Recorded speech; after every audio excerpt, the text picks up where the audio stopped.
This is Karen with NewClevelandRadio.net, and it is time for Tracing Your Steps with Tracy.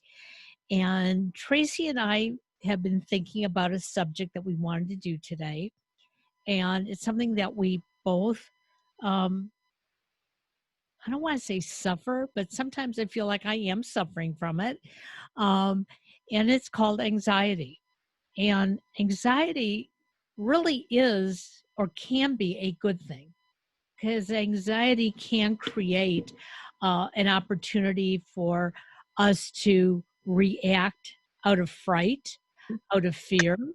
Um, and sometimes anxiety uh, creates that fear. And so Tracy, Dawn, and I are going to talk about anxiety because we all, experience it. And according to the National Institute of Mental Health, 40 million adults, I'm not talking kids, 40 million adults suffer each year. So we're in good company. Whether you want to admit that or not, we are very good company. And I've been thinking about this over the last week, Tracy, when we started talking about this subject. And I wrote a therapist friend of mine, and I said, one of the things that I get very anxious about, I don't like heights. So when I'm driving down the freeway and there is a bridge in front of me, if it's a low bridge close to the water or whatever it's going over, I'm okay. But if I can see the horizon, I know it's a high bridge. Yeah. And I can't tell you how many times I have stopped short of the bridge, pulled over to the side of the road, and have hyperventilated. And I know I've been over the bridge numerous times. Mm-hmm. And that's a real thing. I'm not the only one. A lot of us panic and stop what we're doing. But my therapist friend said the thing that we're supposed to do, is stop and think about what it would mean by following through, getting to the other side, or whatever it is that we're doing. Think of the best result. And if you think of the best result, you can get through that. Mm-hmm. So I'm going to ask you directly, Tracy, because you brought up the subject of anxiety. How easy is that for you to do? Because it's not easy for me. No, it's really hard. I started having anxiety with driving also, and it came out of nowhere. Yep. And I was just driving one day, and all of a sudden I couldn't breathe. I felt numb. I felt dizzy. I thought, oh my God, I'm going to pass out. And what's going to happen? I can see the collision in my head almost. Yep. So I got from the left lane as I was passing people all the way over like 4 lanes to like an abrupt stop to just get out of the way and calm myself down. I have no idea why it happened. And I actually came home and I wrote on Facebook about it. And I can't tell you how many of my friends said, I've had that too. That's happened to me. So I know I wasn't alone. Right. But they say, like you said, to think of, for me, they said, since I love beaches, to think of a beach, and it's like fight or flight that you feel at that moment, and you can kind of convince yourself to calm down and that everything's okay. But it's completely hard, to the point that I avoid the highway. Yeah, I do too. I mean, there's certain parts of the highway that I know that I can drive because I know every inch of it. And so Yeah. it's like, I can do that. I know what lane to be in. I know when I can speed up, when I can't. But if I get to a part of a freeway that I'm not familiar with, I will start wondering, like, where am I? What am I doing? Should I be doing this? How quickly can I pull over to the side of the road? And typically I keep driving. And then afterwards I think to myself, well, that was silly. Yeah. But it's real. Yeah. It is a very real thing. My hands get sweaty. I mean, I'm to the point that I hate to drive. I really do.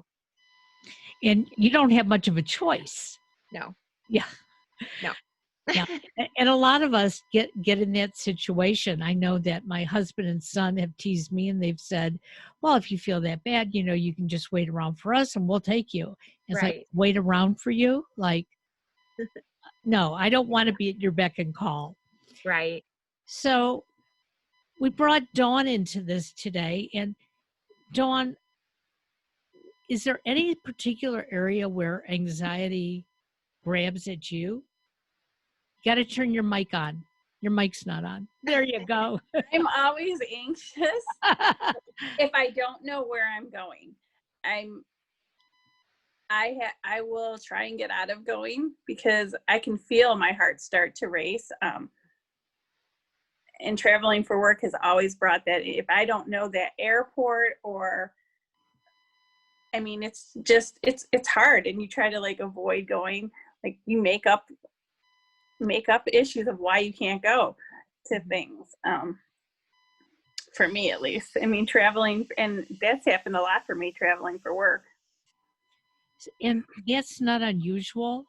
I know when I used to travel for work, um, I had a choice of driving or flying, and I always took flying, even though I had a fear of flying. It was like, but I know once I get there, I'm going to either be staying at a hotel by the airport, or I'm going to take a shuttle someplace. So I didn't Right. have to worry about being in a strange place. So I made the choice, I'll have the anxiety over the flying rather than the driving, which in reality I would have more control over. Mm-hmm. But I didn't see it that way. So it's interesting that the three of us, three different backgrounds, we all have this anxiety with travel, driving. But Dawn, you do travel for business, so Mm-hmm. how do And you manage? well, sometimes you just have to go with it. And I think it helped a lot traveling. My son was on a travel baseball team, and once he started traveling, I was the parent that had to go. So I mean, you can't. He was with me, but I mean, he was 13. What's a 13-year-old gonna do? So he got used to being the navigator. I mean, he knew we had to leave super early to get to places so that I could, because if baseball fields are never where they say they're going to be. So if I didn't know where I was going, my heart would start racing. I like every scenario I would play in my head, and which then leads to sleeplessness and worrying, which is where my anxiety gets me. I'll have insomnia and not sleep. Dang. I don't know if anybody else is like that, but I won't sleep. Yeah, if I have a lot to do in one day, I get overwhelmed, and that can cause anxiety too, where that night I don't sleep because I'm like, how am I going to fit it all in? How am I going to do it? And it's part of being, for me, on my own too at this point. It's just new. I don't have somebody to share that with. I'm in charge of everything, so I get a little anxious at night. And I know that we both have insomnia because of it, definitely. But your personality, Tracy, also is you're a doer and you're a provider for people, whether you are a single mom or not. Okay. And I have that same type of personality, which will keep me up because I'll stop and think about tomorrow I have 3 shows and I may be prepared for them, but in my mind, I have 3 shows. Am I going to get them done in time? What do I have to do in between? Oh, I have to write something up or I have to run to the bank. And before I realize it, I'm making myself a nervous wreck. Mm-hmm. And even though we may recognize it, it doesn't lessen that we do suffer from anxiety. Now, when you mention this maybe to your family or your kids, what do they say? Do they tell you just to get over it? Well, Ryan actually did not understand it whatsoever and fully admitted it. He's like, I've never had it. So when you have it and you tell me what's happening, at first he said, just get over it. But it came to the point that he realized it was a real thing and that you just can't turn it off. There's something in our mind that literally it's fight or flight, I think, where you get that same adrenaline, and it's like if something happened to your child and you get that burst of energy to save them, if you know, if they're on the bike and a car's coming or they run across the street. But your mind, it's the same exact thing. You can't turn it off. And I was trying to explain it to him, and it's really hard. Terry didn't understand it either, to be honest with you. It's just, if you don't have anxiety, it's hard to put yourself in those other person's shoes and say, you know, this is the feeling I get. Do you know when, you know, you use an example of a time where they would feel it, Right. and say, you know, that's what I feel, but I can't pop myself out of it. My kids they've grown up with it. My driving, because being a single mom, I had to do all the driving because Terry works so much, and Ryan works, so I had to do that, step up and do it. And so Johnny in particular and Aubrey actually, all of them, they can talk me down. If I'm driving by myself, I've called Zach before, because Zach's got such a calming voice. And he's calmed me down. You know, if I just get my mind off it, they're like, okay, you're okay. You know, So it's scary. well, you've created a support system, obviously, with Absolutely. your kids. And, you know, that is so, so important, whether it be for anxiety, um, going on an exercise journey, trying to lose weight, making a change in your life. Having a support system is always important. And I remember my anxiety started when I was a young kid back home. And my mother, I guess, never experienced anxiety because she would look at me and say, forget it, just do it. And I'd look at her and I'd go, but I can't. But I don't even know if that's that. That was their way of coping with it. Because I can say now, like I see, like my aunt has it, my mom has it, and my grandmother probably had it, but they never talked about it, and they were told, just get over it. You're not, you know, you're not acting like an adult. That's just to get over it. And I really think that's the way that they were raised. They, you know, it was such a taboo subject to talk about mental health. True. Well, And, you know, I noticed that it's a lot of women too. Well, I it don't is. know if it's hormonal or what it is, but I mean, well, think about it. Your hormones go crazy in your teenage years, and then you have babies and they go crazy again, and then you go through perimenopause and menopause and you're crazy. So when do we get a break? we're just crazy. Yeah. But do you find that it makes you feel better? So the two of you are friends, and you both know that you have anxiety. So I didn't have a choice. I had to tell her when we were going away for Summit for our annual yearly trip. It was in Indianapolis, and I'm like, I can't drive. I can't do it. And you had to drive anyways. Drive anyways. I did it, but and most of the time we can do the things that we are so anxious about not being able to do. right. I remember when I first met my husband, he was in the photo industry and he was doing a photo show. I believe it was in Pittsburgh. And it was the first weekend we were going to have a date. And he invited me to come to the photo show and basically hang out with him. And he left me in the booth and he said to me, if people come by, this is this, this is this, and this is this. And I said, okay. And he walked away, cold sweat. Now, I really didn't have to do anything because if I hadn't been there and he walked away, the booth would have been empty. But I felt so compelled. And all I could remember was one of the things. And so every time somebody came to the booth, I talked about it, thinking that I had no idea what I was talking about. As it turns out, the following week at that dealership that was sponsoring this, everybody was coming in and asking for that item because that's all I could remember. And I was an anxious idiot, just repeating myself over and over again. And he said to me, how did you do that? And I said, I have no idea. And that's where I told him for the first time that I was so anxious and so afraid of doing anything wrong. And he looked at me and he said, "You didn't have to stay in the booth. You could have come with me." And it was like, "Oh, now you tell me." So I think sometimes we don't even give ourselves credit for what we do in those anxious moments. Um, and, you know, last time when you were on, Dawn, I thought you were terrific. But I've heard through the grapevine that you thought maybe you weren't so good. And yet, I was super anxious. This is out of my comfort zone. well, and it's out of your comfort zone because when you do things like this, you're in charge. Right. And that makes a huge difference. I do a conference, I go on a conference call every Saturday morning for my weekend job.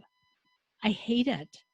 I sit in my car before I go into the store and I sweat bullets. So I understand. I understand too. I have a monthly call that I lead and I hate it.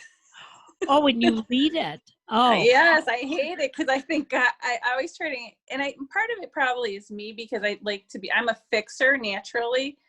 So I want to anticipate what the need of somebody. And I think that, I can't always do that. So it makes me nervous. And I mean, I've been so anxious at times, I don't know if anybody else has, but I've made myself sick where I'll like run to the bathroom. Yeah, I can absolutely. understand that. So I get anxious when I have a big wedding. Now, I love doing the weddings, but it's the preparation. Am I going to have everything I need? Did I order it? Is it going to turn out right? What if I mess up? And no one else is going to bail me out. I have to do it myself. And I make myself, it's funny, I make myself so like stressed out that my neck hurts, my back hurts. But after I do it, I'm like, I love doing it. I don't know why I worried all that time, Because you want to make somebody happy. It's their day. I don't want to mess it up. It's their big day. right. And one of the things that we've talked about in previous shows is that, we can't be 100% responsible for making people happy. Right. And I know when you're doing a job, you're doing a flower job for a wedding, you've promised them, so many centerpieces, so many bridal bouquets, and you want to make sure it's all perfect. Right.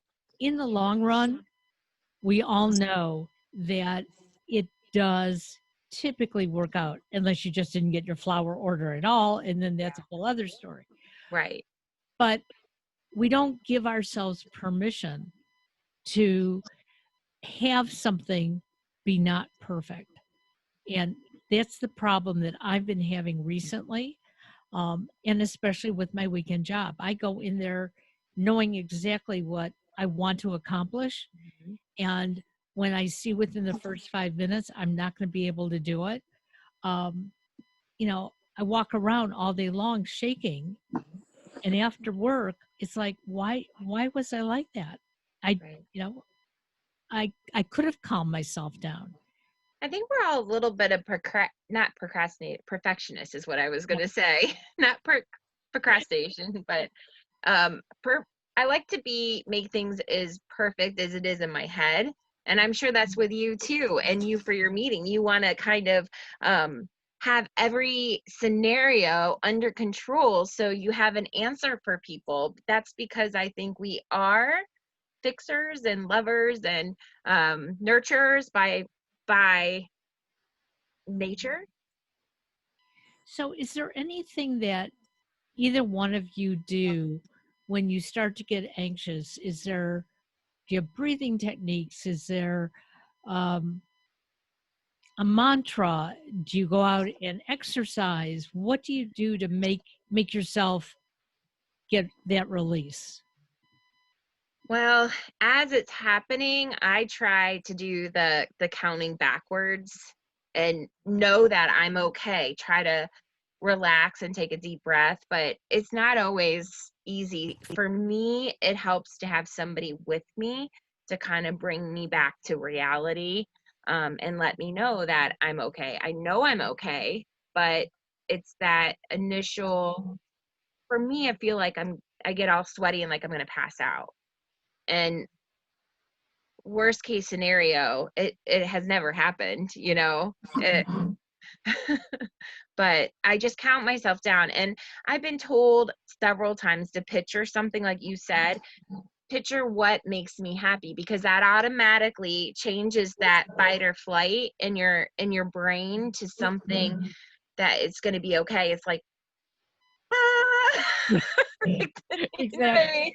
That's what in my brain, it kind of regulates it to be, or it makes it to be. And I don't know, it doesn't always work for me.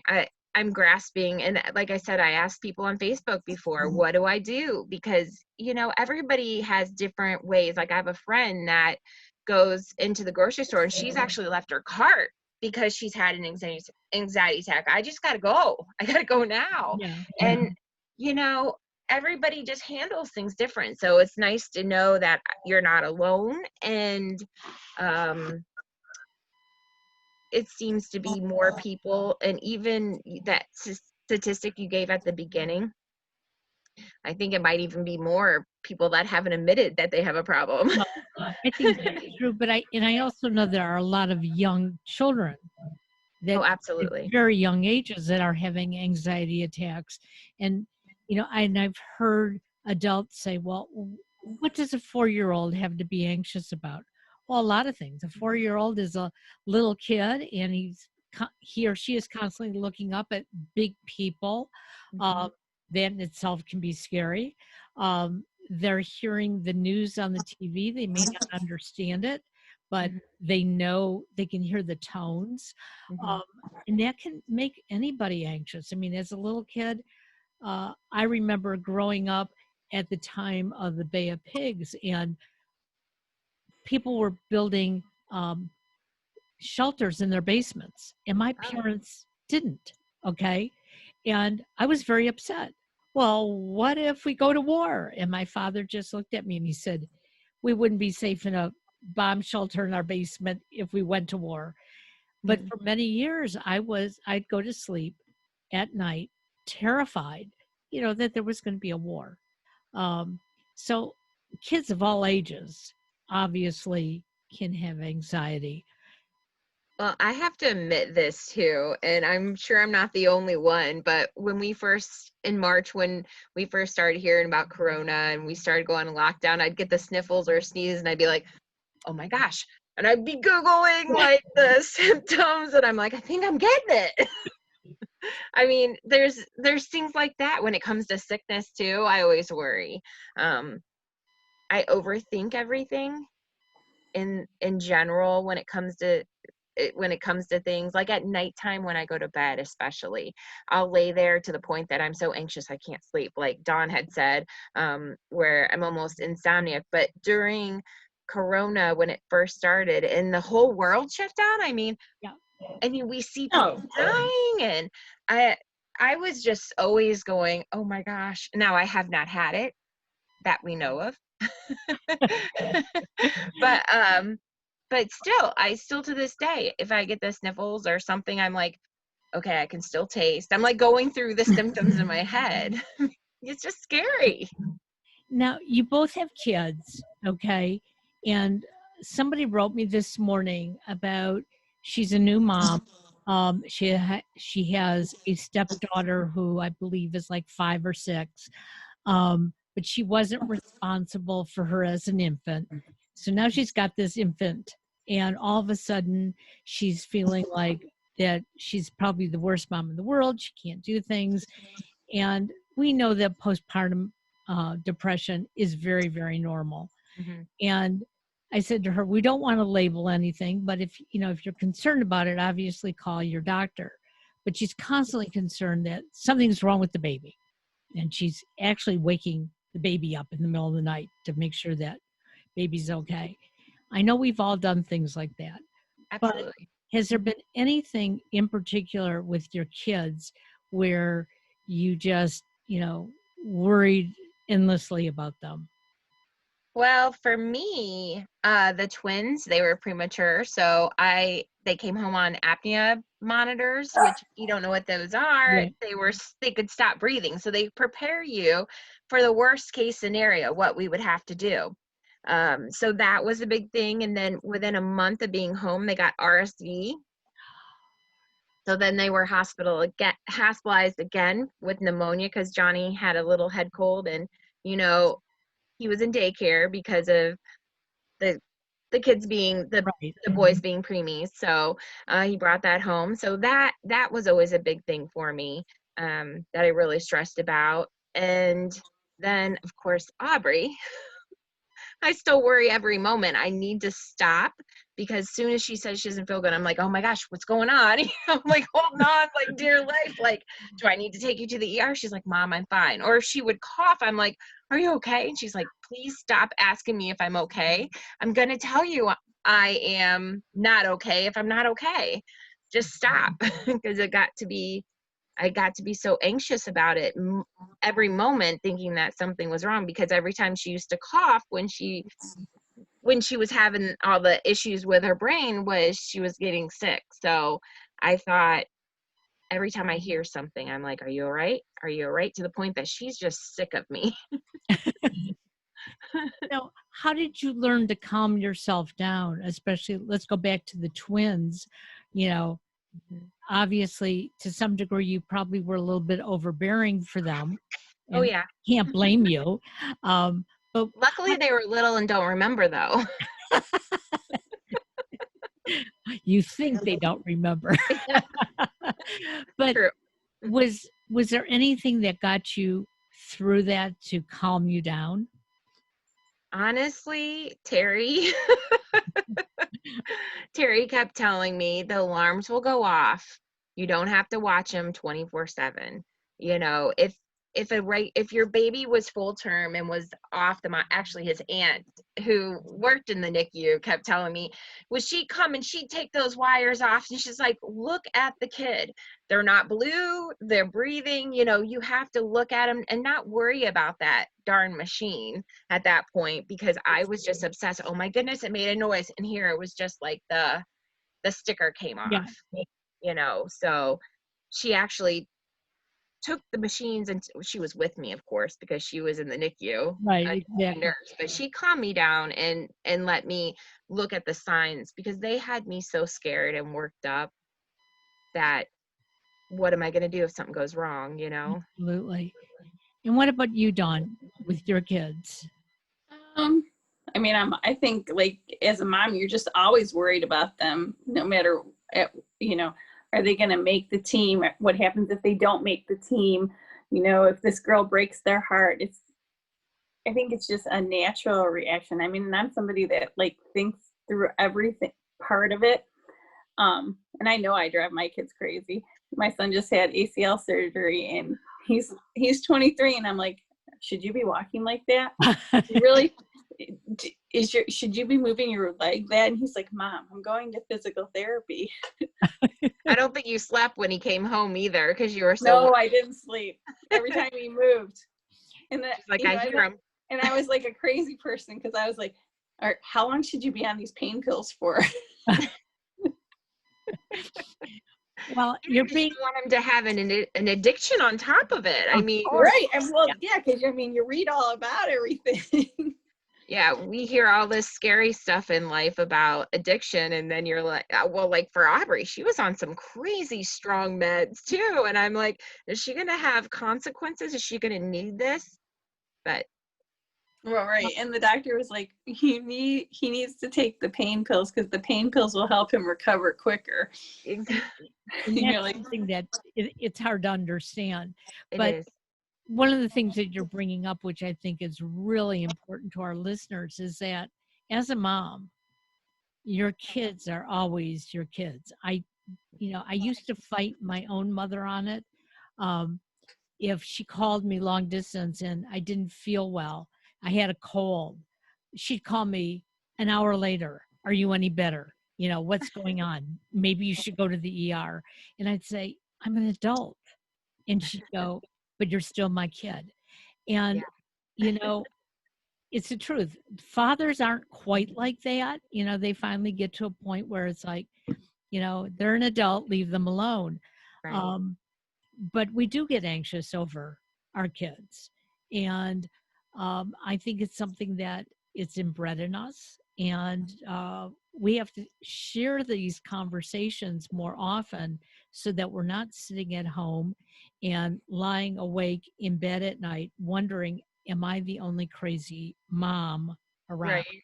And there are days I feel that way. I see We Dawn need, smiling. we definitely need to And learn to turn our brains and off at night, and that's the and hardest part.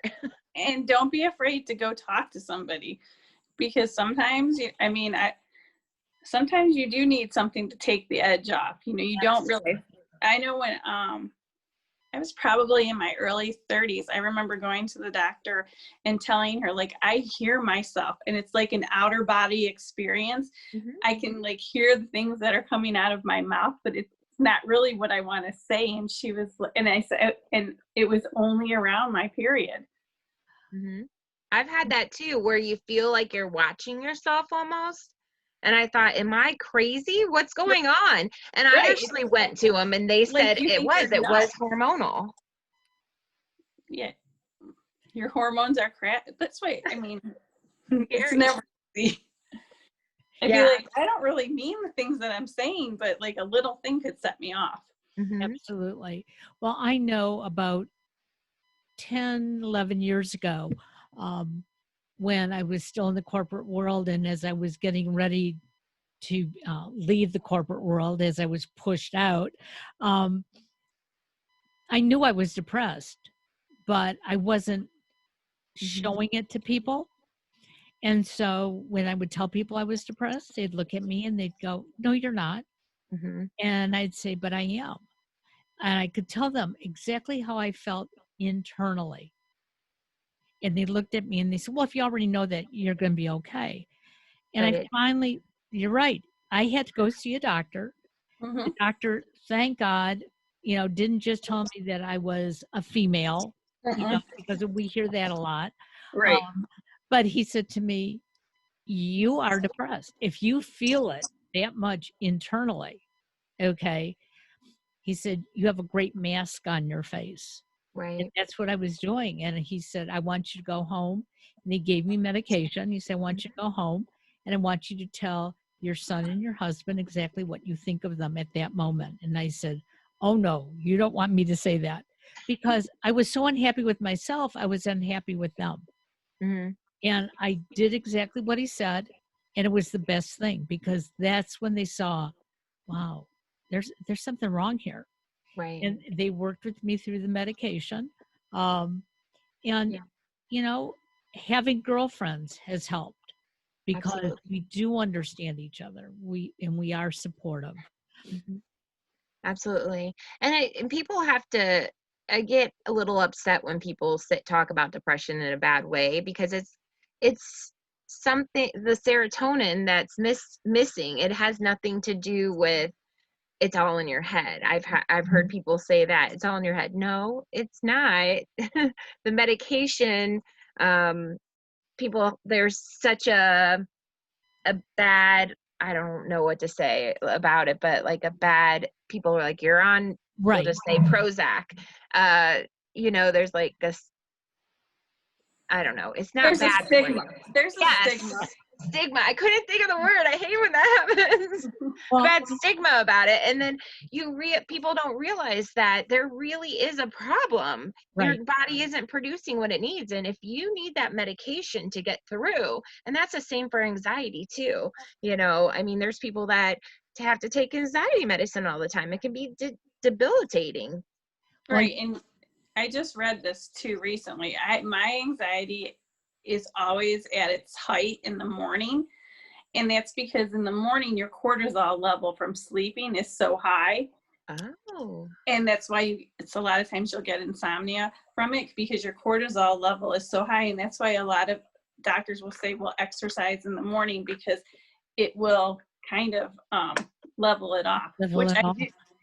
If I can get myself to do it when I'm feeling that way, it does work. And I I can have feel trouble. my heart rate Yeah. going down. I have trouble getting myself out of bed when I'm like that too. I'm like snooze, snooze, snooze. Right. Last night I planned to work out in the morning, and I'm not showing up for myself because, Right.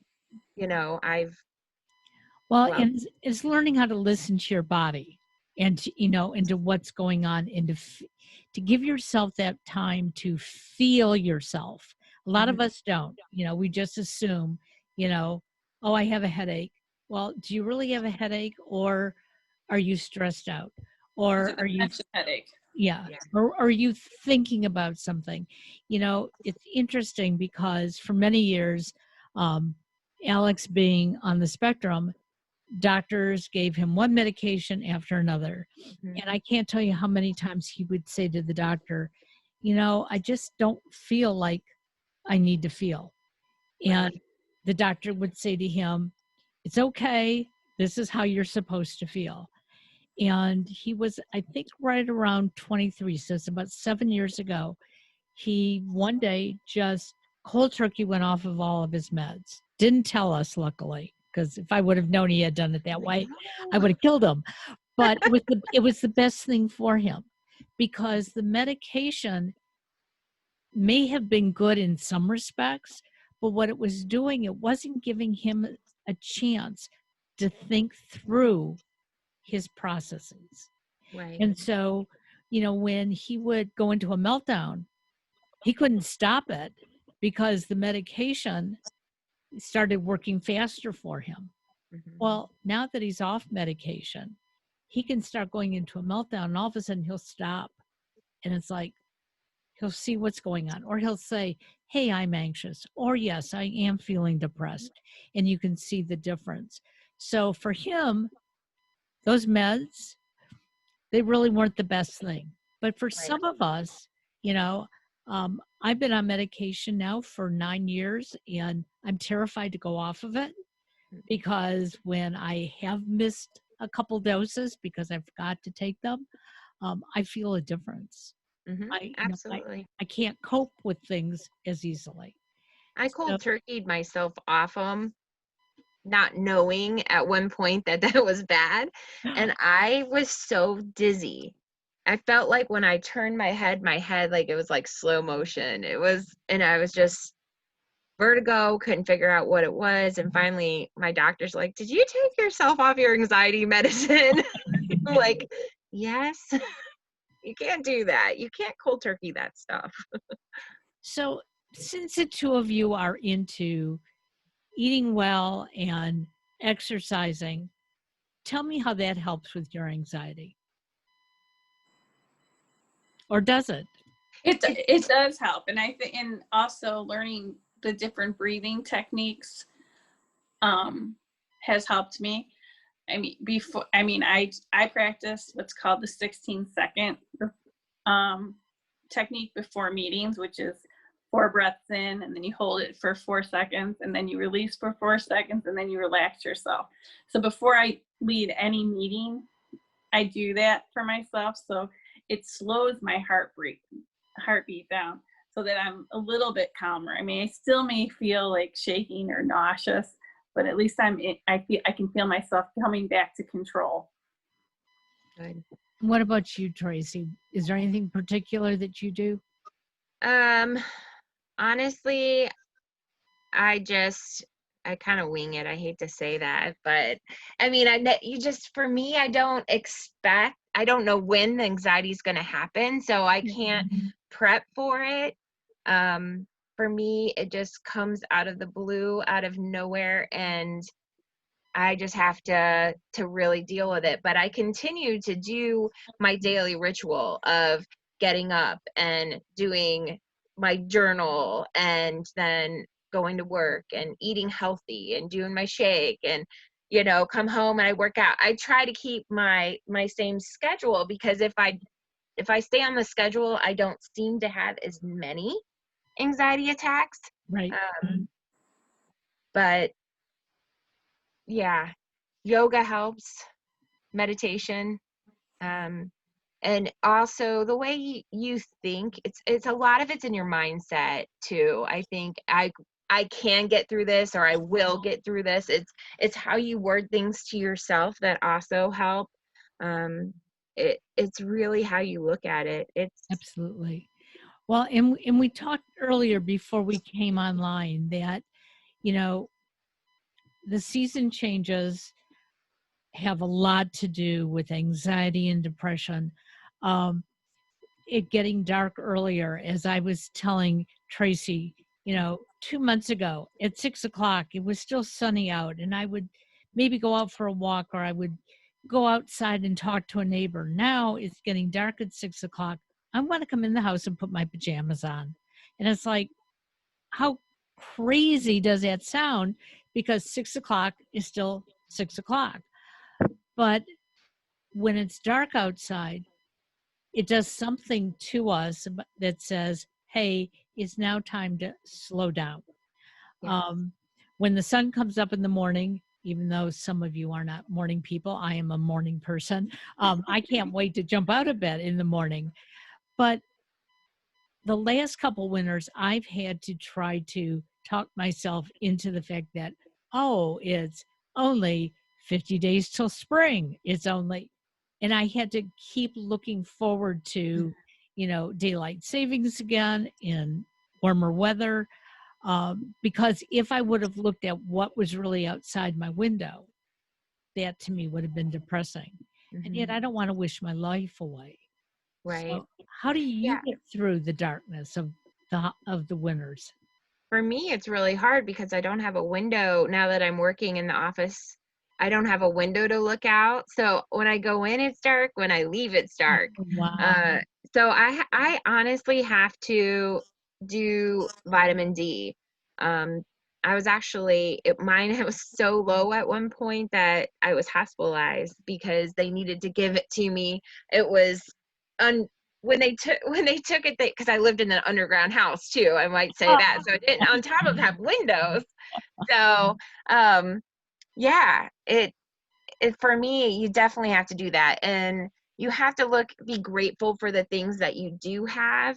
And in Northeast Ohio here, we definitely, like, today was so dreary. The Yes. fall for us is so rainy and cold, and and then gets dark, and you just start feeling depressed. You just have to remember that you're okay, Yeah. and just keep going on. I mean, exercise, I think, is really important during this time, and eating right, because of the vitamins that you lose by not being in the sun. Right. But Absolutely.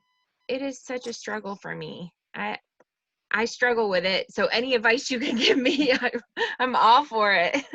I wish I had the advice other than, like I said, I just look outside and realize that this is not forever. Mhm. Um, when it is a nice day and the sun is out, even if I can't get out, I make sure that I go to a window and I look out the window, Mhm. just to absorb it, just to say, Yeah. hey, it's pretty out there. And I did that last winter. Um, I'm hoping this year that I will be a little bit more adventurous and go outside, even on a cloudy day, just to, be Yeah. able to absorb whatever sunlight there is outside. We need to just have dance parties. Yeah, we could do that. We could FaceTime on our phones and have dance parties. Right. And those are the things that we have to do. We have to help each other laugh and find what works for us. Exactly. So, Dawn, do you like the winter? No, and I was going to say that no, I am not. I don't. Something that was recommended to me recently is called a happy light. Ooh. And I'm actually ordered one for my office, since you're in like this room basically all the time, because I work from home now. You don't see anybody for Right. days, so it's different. Yeah. The happy light, you're gonna like it because it gives you the bright sunshine too. It can give you that upbeat feeling. I know that. I have a friend that has it. I've heard about it. You'll have to tell me about how you like it. Well, one of the things I would suggest, and especially since you're working from home, and if you're anything like me, once you go into your office, you think you can't leave the office. But the reality of it is, when you work outside the house in an office, people do take breaks. They go to the bathroom.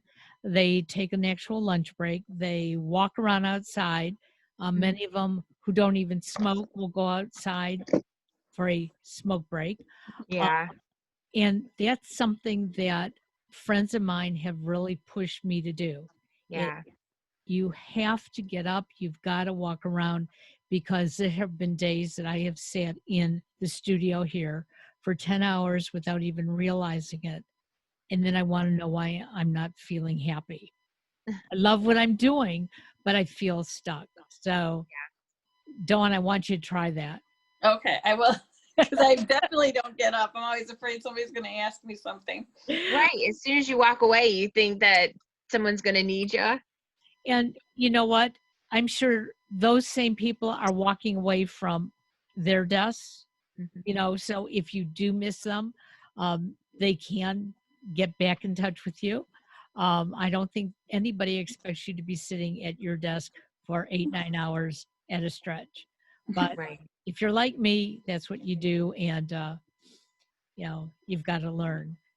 I'm struggling right now too because my work schedule, and I work out of the house, is coinciding with like the bank, and I can't, the store closes early. I can't get everything done. So I had to have Aubrey this morning run to the bank for me. I'm like, I can't even do that stuff because their hours are so short now because of Corona. Yep. Mm-hmm. And those are things that, even employers have to start looking at. And I know some are, but some aren't. And you're lucky that you do have the kids that can help you out occasionally. Yeah. And I know my bank the other day reminded me that I could do my banking with my phone. And I said, no, thank you. I don't want to do that. I do everything that way except this was cash because I have a waitress job on the weekend. So I don't want to spend it, so I needed to put it in.